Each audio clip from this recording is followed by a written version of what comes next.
anniversary? 130 million pang anibersaryo? Saan niyo kukunin ito? Anong gagawin niyo? Una saan kukunin at anong gagawin niyo sa 130 million pang anibersaryo niyo? Ay kukunin siya sa corporate operating budget. So part pala ng working budget niyo. Clarify everything. There's nothing, there's no hundreds of millions, there's no millions. But we see on the board, it is not consistent with what the CEO is saying. It's 137.7 million. What is this? An invention? A proposal of some brilliant person? Buti na lang, merong nagkontra at may board. Ano ba ito? Gaylanite. Gaylanite?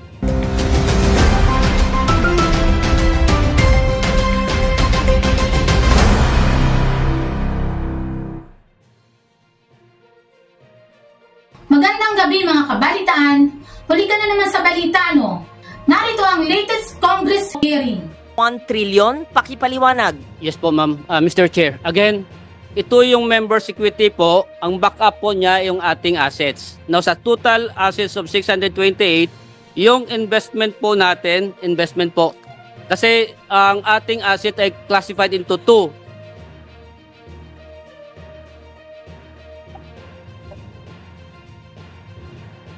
Quiet muna or pakinggan muna natin kung gusto lumabas na lang muna yung magsasalita dyan. Maraming salamat po. Again, ang ating asset po ay dalawa po to. We have current and non-current assets. Now, on the part of our investment portfolio po, Ilagay sa screen. Sabihin ka ba sana ito-flash?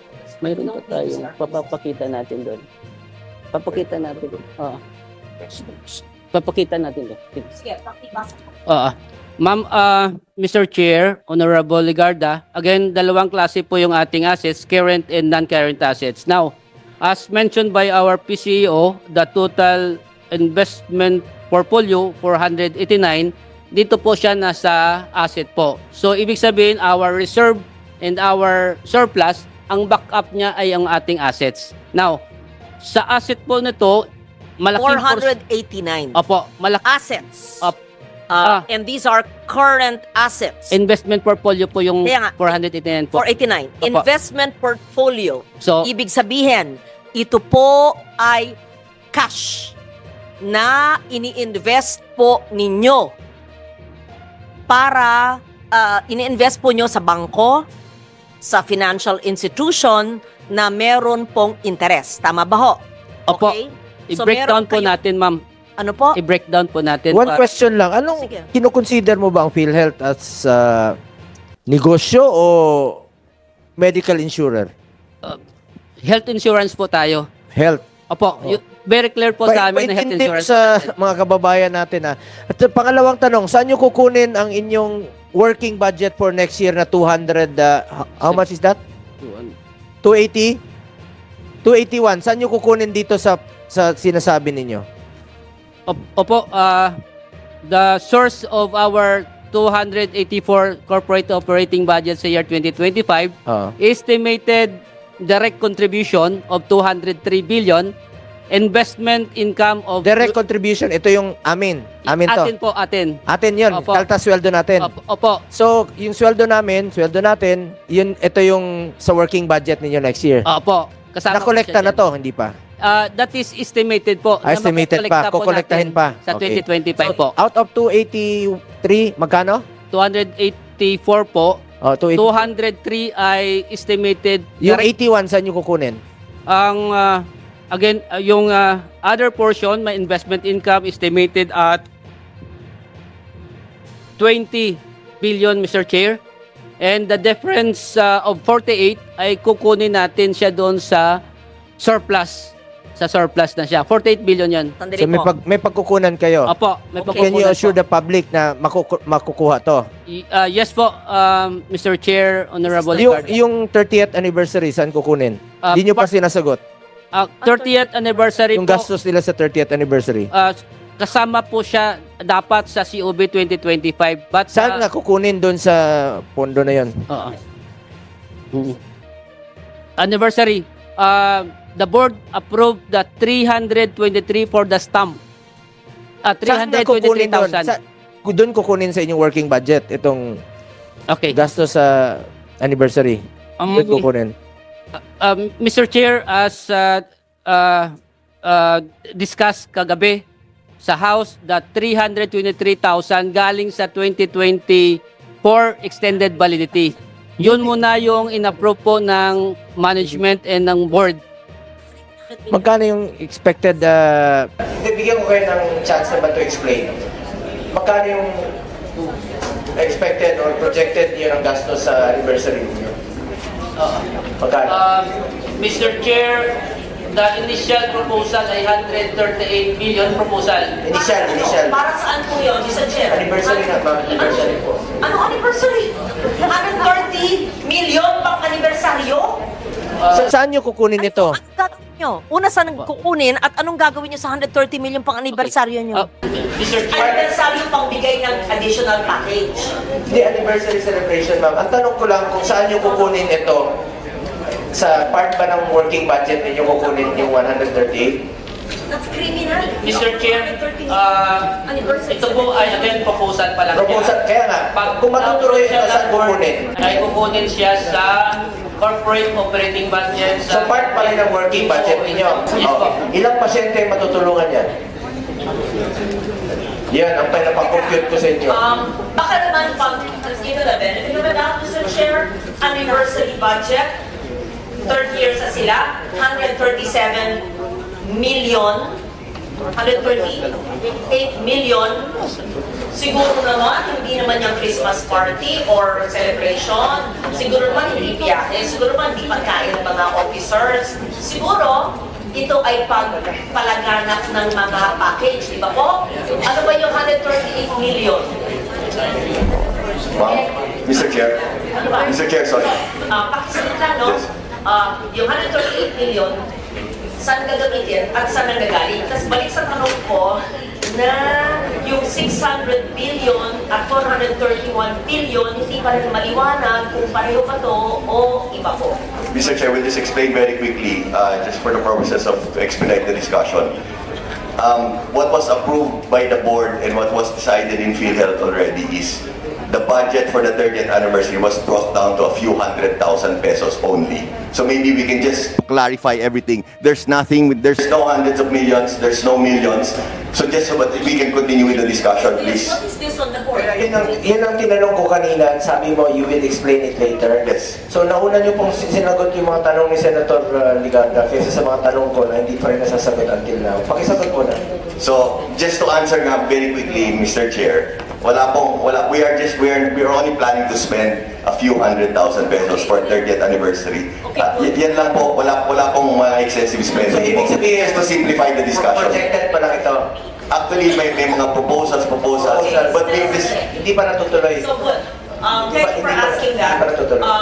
You're spending a few hundreds of thousands. But we see on the board, it is not consistent with what the CEO is saying. It's 137.7 million. What is this? An invention? A proposal of some brilliant person? Buti na lang, merong nagkontra at may board. Ano ba ito? Gala Night and Sports Fest, 32 million and 13 million. Habang ang dami-daming nangangailangan ng healthcare. Anyway, erase na ito. Who's a smart person who did this? Mr. Chair, this was endorsed by a group inside PhilHealth. Sino yung grupo? You have to name the group because you have to enlighten that group. Kung hindi po dinis-approve ng board ito at hindi kami nanonood sa inyo, walang oversight function ang Senado, ang Congress, you could have because you're a GOCC. We don't watch you every day. Mr. Chair, Madam. Sino po ang brilliant na nagbigay nito? We have an anniversary committee. Sino po ang head ng anniversary committee? The anniversary committee po is headed by Mr. Ray Balenya. Yes. Can that person, please, not now, don't waste our time, give a memo to the chair of the Finance Committee, of the Health Committee, on why the person and the group thought of using 137 million of PhilHealth funds for giveaways and a gala night. we will submit, Your Honor, we will submit it within the day to Congress. No? A sports meet 2 years to the Senate. for 32 million and a gala night with PROs, I hope it's GROs, at 13 million. And a gala night with HOs for not 4 million, blah, blah, blah. And, okay. We don't, and umbrellas for 7.9 million. What's this? Special tokens and umbrellas. Senator Lawrence, Ma'am, may lang po no. all of those. Kaya nga, projected o plano niya lang po, kaya tanong ko lang naman po sa inyo kanina pa, kung sakaling natuloy po ito, ilang pasyente po makikinabang dito? Ilang pasyente po ang naghihingalo na matutulungan dito? Ilang buhay pa po ang masasalbar dito? Kaya sabi ko sa inyo, dito sa ating panggobyerno, parati isipin natin, konsensya. Back to the 600 billion, yung mahiwagang 600. Ibig nyo sabihin, iba pa yung, meron kayong 600 billion, meron pa kayong 281 billion na reserve, at meron pa kayong 150 billion na surplus. Kano ko po, itong 281 at 150, total 431 ay parte ng 600. Explain Iba pa ko. Hindi ma'am, explain ko siya ng konti. Kasi nandito na kami. Kaya Iba yung sinasabi na, iba yung nababasa namin, iba yung sinabi mo sa plenary, iba rin po yung sinasagot ko dito.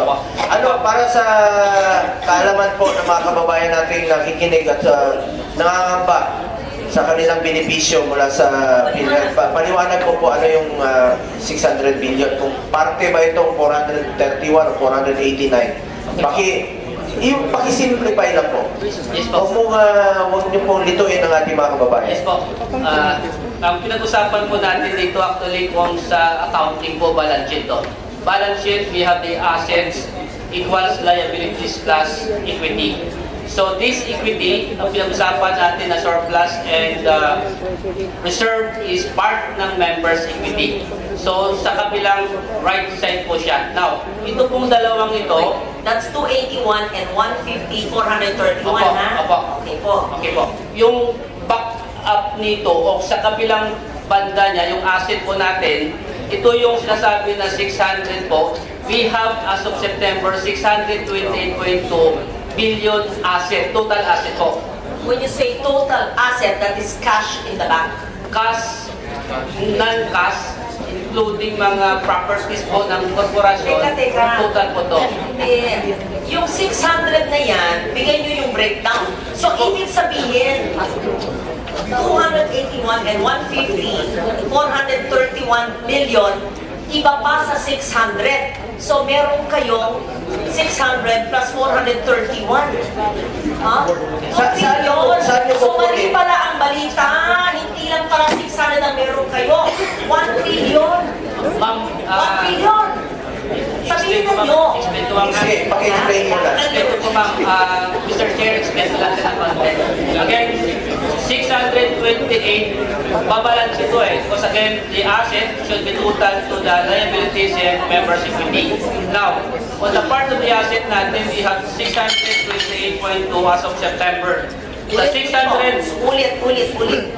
Ang pinagsimulan po natin, yung 600 billion na nababasa namin sa pahayagan at nang sinabi po ng DOH na meron po ang PhilHealth. 600 billion cash. Kanina, isang oras na yata tayo, lahat ng kasama nyo, including ang CEO at yung abogado, sinabi na meron daw kayong 281 na reserve at 150 na surplus. Sabi nyo, CEO and attorney, parte ito ng 600B. Sinasabi po kayo ni Mr.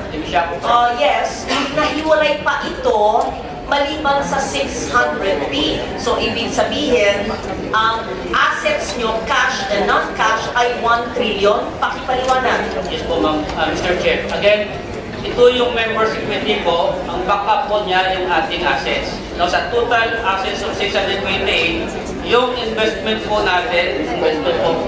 Kasi ang ating asset ay classified into two. Ang daming mga ibang hearing na gaganapin. Quiet mo na, or tingnan muna natin kung gusto lumabas na lang muna yung magsasalita. Maraming salamat po. Again, ang ating asset po ay dalawa po to. We have current and non-current assets. Now, on the part of our investment portfolio po, ilagay mo sa screen niya. Don't delay. Sige, sabihin niyo, but sana if you can flash it on the screen, we don't need to see our faces.